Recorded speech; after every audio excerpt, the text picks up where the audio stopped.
Hi friends, ನಮಸ್ಕಾರ. ಎಲ್ಲ ವಿಸ್ಮಯ ಚಾನಲ್ಗೆ ಸ್ವಾಗತ. ಇವತ್ತು ಒಂದು ದುರ್ಘಟನೆ ಬಗ್ಗೆ ಹೇಳಬೇಕು ಅಂತ ಅಂದ್ಕೊಂಡಿದ್ದೀನಿ. ಅದೇನೆಂದರೆ, ನಮ್ಮ ಉತ್ತರ ಪ್ರದೇಶದ ಕುಂಭಮೇಳದಲ್ಲಿ ನಡೀತಿದೆಯಲ್ಲ, ಆ ಮಹಾಕುಂಭಮೇಳ. ಆ ಕುಂಭಮೇಳದಲ್ಲಿ ರುದ್ರಾಕ್ಷಿ ಮಣಿಗಳನ್ನ ಮಾರ್ತಕ್ಕಂಥ ಒಂದು ಹುಡುಗಿ ತಾನು ತನ್ನ ಜೀವನ ಕಟ್ಕೊಳ್ಳೋಕ್ಕೋ ಅಥವಾ ನಾನು ವ್ಯಾಪಾರ ಧರ್ಮವನ್ನು ಮಾಡೋದಿಕ್ಕೋ ಅದರಿಂದ ಹೊಟ್ಟೆಪಾಡು ನಡೆಸಲಿಕ್ಕೋ ಬಂದಿರ್ತಕ್ಕಂಥ ಹುಡುಗಿ ದುಸ್ಥಿತಿಗೆ ಬಂದಂಥದ್ದು. ಅದು ಟಿ ವಿಲಿ ನೀವು ನೋಡಿರ್ಬೋದು, ಸೋಷಿಯಲ್ ಮೀಡಿಯಾದಲ್ಲೂ ನೋಡಿರಬಹುದು. ಅದು ನಮಗೂ ಸ್ವಲ್ಪ ಕರಳು ಚೂಚಿದಂಗಾಯಿತು, ಮನಸ್ಸು ಹಿಂಡದಂಗಾಗ್ತದೆ. ಯಾಕೆ ಅಂದರೆ ಆ ಹುಡುಗಿ ತನ್ನ ಕರ್ಮ ಅಂದರೆ ತನ್ನ ವ್ಯವಹಾರ ಧರ್ಮದಿಂದ ಅದು ಮಾರಾಟ ಮಾಡೋದಕ್ಕೆ ಅದು ತಾನು ಕುಂಭಮೇಳದಲ್ಲಿ ಅದು ಸೇರಿದರೆ ಆ ಹುಡುಗಿಯ ಕಣ್ಣುಗಳು ಆಕರ್ಷಕವಾಗಿದೆ ಅಂತ ಆ ಹುಡುಗಿಯ ಭಾವಚಿತ್ರಗಳನ್ನ ಫೋಟೋ ತೆಗೆದು ವಿಡಿಯೋ ಮಾಡಿ ವೈರಲ್ ಮಾಡಿ ಆ ಒಬ್ಬ ವ್ಯಕ್ತಿ ಆ ವೈರಲ್ ಮಾಡೋದ್ರಿಂದ ಹಲವಾರು ಜನ ಆ ಹುಡುಗಿ ಮೊನಾಲಿಸಾ ಅಂತ ಹೆಸರೇ ಇರಬಹುದು, ಆ ಹುಡುಗಿ ಸ್ವರ್ಗದಿಂದ ಬಂದ ಹುಡುಗಿ, ಸಂಬಾಲ್ನಿಂದ ಬಂದ ಹುಡುಗಿ, ಆ ಹುಡುಗಿ ಈ ಹುಡುಗಿ ಅಂದ್ಕೊಂಡು ಆ ಹುಡುಗಿನ ಅದು ಎಲ್ಲೇ ಹೋದ್ರು ಆ ಹುಡುಗಿದ ಫೋಟೋ ತಕೊಂಡು ವಿಡಿಯೋ ಮಾಡಿಕೊಂಡು ಸೋಷಿಯಲ್ ನೆಟ್ವರ್ಕ್ನಲ್ಲಿ ಹಾಕ್ತಾ ಇದ್ದಾರೆ. ಅದು ಒಂದು ಪುಟ್ಟ ಹುಡುಗಿ, ಒಂದು 16ರಿಂದ ಒಂದು 20-21 ವಯಸ್ಸು ಒಳಗಿರ್ತಕ್ಕಂಥ ಹುಡುಗಿ ಪ್ರತಿಯೊಬ್ಬರಿಗೂ ಮುಖ ಕೊಟ್ಕೊಂಡು ಇರೋಕ್ಕಾಗಲ್ಲ. ತನ್ನ ಒಟ್ಟ ಪಾಡಿಗೋಸ್ಕರ ವ್ಯಾಪಾರಕ್ಕೋಸ್ಕರ ಬಂದಿರತಕ್ಕಂಥದ್ದು. ಆ ಹುಡುಗಿ ಮಣಿ ಸರಗಳು ರುದ್ರಾಕ್ಷಿ ಮಾರಿ ಅದರಿಂದ ಬಂದಂತ ಹಣದಿಂದ ಜೀವನ ಮಾಡಬೇಕು ಅಂತ ಅದ್ರ ಕಷ್ಟಗಳು ಏನೇನೋ ಇರ್ತವೆ. ಆದರೆ ಈ ಲುಚ್ಚಗಳು, ಕೆಲವರು ದುರ್ಜನ, ಕೆಲವರು ಈ ಪಿಶಾಚಿಗಳು ಇರ್ತಾರಲ್ಲ, ಅವರು ಆ ಹುಡುಗಿನ ಹೋಗೋದಕ್ಕೂ ಬಿಡ್ತಾ ಇಲ್ಲ, ಆ ಹುಡುಗಿ ತಲೆ ಎತ್ಕೊಂಡು ಓಡಾಡಕ್ಕೂ ಬಿಡ್ತಿಲ್ಲ. ಎಲ್ಲರೂ ಫೋಟೋ ವಿಡಿಯೋ ಮಾಡ್ತಾ ಕೂತಿದ್ದಾರೆ, ಅವ್ರವ್ರ ಸೋಷಿಯಲ್ ನೆಟ್ವರ್ಕ್ನೆಲ್ಲ ಹಾಕ್ತಾ ಕೂತಿದ್ದಾರೆ. ಆ ಹುಡುಗಿ ಮನಸ್ಥಿತಿ ಏನಾಗ್ಬೋದು? ಏನು ಬಾಲಿವುಡ್ ಹಾಲಿವುಡ್ ಅವರಾದರೆ ಅವ್ರು ಫೋಜ್ ಕೊಡ್ತಾರೆ, ಅದಕ್ಕೂ ಫೋಟೋ ತಗೊಳ್ಳಿ ವಿಡಿಯೋ ಮಾಡ್ಕೊಳ್ಳಿ, ತಪ್ಪಿಲ್ಲ. ಈ ಹುಡುಗಿ ಬಂದಿರೋದು ವ್ಯಾಪಾರಕ್ಕೋಸ್ಕರ. ಆದ್ರೆ ಈ ತರ ಮಾಡ್ತಿದ್ರೆ ಆ ಹುಡುಗಿ ಭವಿಷ್ಯ ಏನಾಗಬೇಕು? ಅಕಸ್ಮಾತ್ ಇದೆಲ್ಲ ವೈರಲ್ ಆಗ್ಬಿಡುತ್ತೆ. ಕೆಲವು ಈ ಭೂಮಿ ಮೇಲೆ ಕೆಟ್ಟವರು ಇರ್ತಾರೆ, ಒಳ್ಳೆಯವರು ಇರ್ತಾರೆ, ಕಾಮಿಷ್ರು ಇರ್ತಾರೆ, ದುಷ್ಟರು ಇರ್ತಾರೆ. ಅಕಸ್ಮಾತ್ ಅವ್ರ ದುಷ್ಟರು ಕಣ್ಣು ಆ ಹುಡುಗಿ ಮೇಲೆ ಬಿತ್ತು ಅಂದ್ರೆ ಆ ಹುಡುಗಿ ಮನೆ ಸೇರ್ಕೊಡುತ್ತೆ. ಸೋಷಿಯಲ್ ನೆಟ್ವರ್ಕ್ ನಲ್ಲಿ ಇದೇ ಹುಡುಗಿ ಅಲ್ವಾ ನೋಡ್ಬಿಟ್ಟು ಕಿಡ್ನಾಪ್ ಮಾಡ್ಬೋದು, ಎತ್ತಾಕೊಂಡು ಹೋಗ್ಬೋದು, ಇನ್ನೇನ್ ಮಾಡ್ಬೋದು, ಯಾರಿಗೆ ಹೇಳಕ್ಕಾಗತ್ತೆ?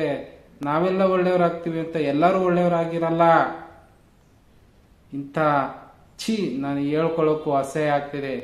ನಮ್ಮದೇ ಜನ, ನಮ್ಮವರೇ ಆದವರು ಹಿಂಗೆಲ್ಲ ಮಾಡ್ತಾವ್ರೆ. ಹೆಣ್ಣಿಗೆ ದಬ್ಬಾಳಿಕೆ ಮಾಡೋದು ಈಗೆಲ್ಲ ಮಾಡ್ಬೇಕಾ? ದೌರ್ಜನ್ಯ ಮಾಡ್ಬೇಕಾ?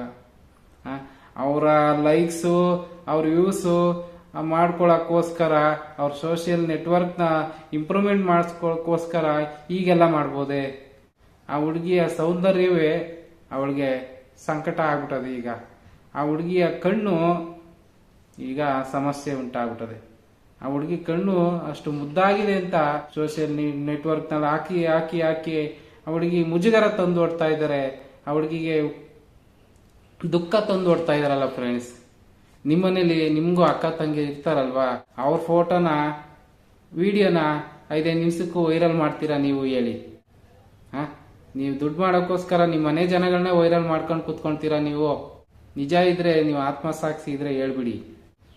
ದಯವಿಟ್ಟು ನಾನು ಕೇಳ್ಕೊತಿರೋದು ಒಂದೇ, ಈ ಥರ ಅವ್ರ ಪರ್ಮಿಷನ್ ಇಲ್ಲದೆ ವಿಡಿಯೋ ಮಾಡೋದು, ಅವ್ರ ಫೋಟೋ ತೆಗಿಯೋದು, ಅದನ್ನ ಅವ್ರ ಪರ್ಮಿಷನ್ ಇಲ್ಲದೆ ಸೋಷಿಯಲ್ ನೆಟ್ವರ್ಕ್ ಹಾಕೋದು, ಸೋಷಿಯಲ್ ಮೀಡಿಯಾಗಳಿಗೆ ಹಾಕೋದು, ನಿಮ್ಮ ವ್ಯೂಸ್ ವೈರಲ್ಗೆ ಅವ್ರನ್ನ ಬಳಸ್ಕೊಳ್ಳೋದು ಒಳ್ಳೇದಲ್ಲ ಅಂತ ನನ್ನ ಭಾವನೆ. ದಯವಿಟ್ಟು ಇದನ್ನ ತಿದ್ಕೊಳ್ಳಿ, ಆ ಹುಡುಗಿಗೆ ಅವಕಾಶ ಕೊಡಿ.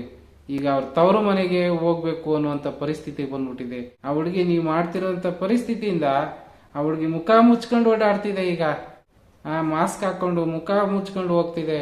ಅಲ್ಲ, ಆ ಹುಡುಗಿ ಅಂತ ಪರಿಸ್ಥಿತಿಲಿ ಇದ್ರು ಲೈನ್ ಆಗಿ ಹೋಗಿ ಫೋಟೋ ತೆಗಿತೀರಾ, ವಿಡಿಯೋ ಮಾಡ್ತೀರಾ ಅಂದ್ರೆ ನಿಮ್ಗೆ ಏನ್ ಹೇಳೋಣ ನಾವು? ಇದು ನಮ್ಗಂತೂ ಅರ್ಥ ಆಗ್ತಿಲ್ಲ. ನಮ್ಮ ಹಿಂದೂ ಸಂಪ್ರದಾಯನ ಭಾರತಾದ್ಯಂತ ಅಲ್ಲ, ದೇಶಾದ್ಯಂತ ಅಲ್ಲ, ವಿದೇಶಿಗರು ಕೂಡ ಕೊಂಡಾಡ್ತಿದ್ದಾರೆ. ಆ ವಿದೇಶಿಯರು ಕೂಡ ನಮ್ಮ ಮಹಾ ಕುಂಭಮೇಳ ನೋಡಕ್ ಬಂದಿದ್ದಾರೆ. ಅವರೆಲ್ಲ ನಾವು ಏನು ಅನ್ಕೋತಾರೆ, ಈ ದೇಶದವರು ಇಷ್ಟೇನ ವ್ಯಾಲ್ಯೂ ಕೊಡೋದು ಹೆಣ್ಮಕ್ಳಿಗೆ ಅಂತ ಅಪಪ್ರಚಾರ ಮಾಡ್ಕೊಳಲ್ವಾ? ಅವ್ರವ್ರ ದೇಶಕ್ಕೆ ಅವ್ರ ಪಬ್ಲಿಸಿಟಿ ಮಾಡ್ಕೊಂಡ್ರೆ ನಮ್ಮ ಭಾರತೀಯ ಸಂಸ್ಕೃತಿ ಏನಾಗ್ಬೋದು? ಇದ್ರ ಹಿರಿಮೆ ಹಾಳಾಗೋದಿಲ್ವಾ? ನಮ್ಮ ಭಾರತೀಯ ಪದ್ಧತಿಗಳಿಗೆ ಒಂದು ಕೆಟ್ಟ ಹೆಸರು ಬರೋದಿಲ್ವಾ? ನಮ್ಮ ಭಾರತೀಯ ನಾರಿಯರಿಗೆ ಬ್ಯಾಡ್ ಪರಿಸ್ಥಿತಿ ಹುಟ್ಟುದಿಲ್ವಾ? ಸ್ವಲ್ಪ ಯೋಚನೆ ಮಾಡಿ ಆ ಹುಡುಗಿನ ಪ್ರೊಟೆಕ್ಟ್ ಮಾಡಿ, ಬಟ್ ಆ ಹುಡುಗಿಗೆ ಹರ್ಟ್ ಮಾಡಬೇಡಿ. ಆ ಹುಡುಗಿ ಹರ್ಟ್ ಮಾಡೋದು ಒಂದೇ, ನಮ್ಮ ಭಾರತ ದೇಶಕ್ಕೆ ಅವಮಾನ ಮಾಡೋದು ಒಂದೇ. ಯಾಕೆಂದರೆ ನಾರಿಯರೇ ನವ ಶಕ್ತಿಗಳು, ಅಷ್ಟ ದಿಕ್ಕುಗಳಿಗೂ ಇವರೇ ಹೆಣ್ಣು ಮಕ್ಕಳೇ ರಕ್ಷಕರು. ಇಂಥವ್ರಿಗೆ ಅವಮಾನ ಪಡುವಂಥದ್ದು, ಅವಮಾನ ಆಗುವಂಥದ್ದು ಮಾಡ್ಕೋಬೇಡಿ. ದಯವಿಟ್ಟು ಪ್ರೊಟೆಕ್ಟ್ ಮಾಡಿ. ಇದನ್ನೇ ನಾನು ಕೇಳ್ಕೊತಿರೋದು. Thank you. ನನ್ನ ಮನಸ್ಸಿನ ಮಾತು ಇಷ್ಟ ಆಗಿದ್ರೆ ಶೇರ್ ಮಾಡಿ, ಅವರು ನೋಡಿ ಅವರು ಬುದ್ಧಿ ಕಲ್ತ್ಕೊಳ್ಳುವಂಗಾಗಲಿ.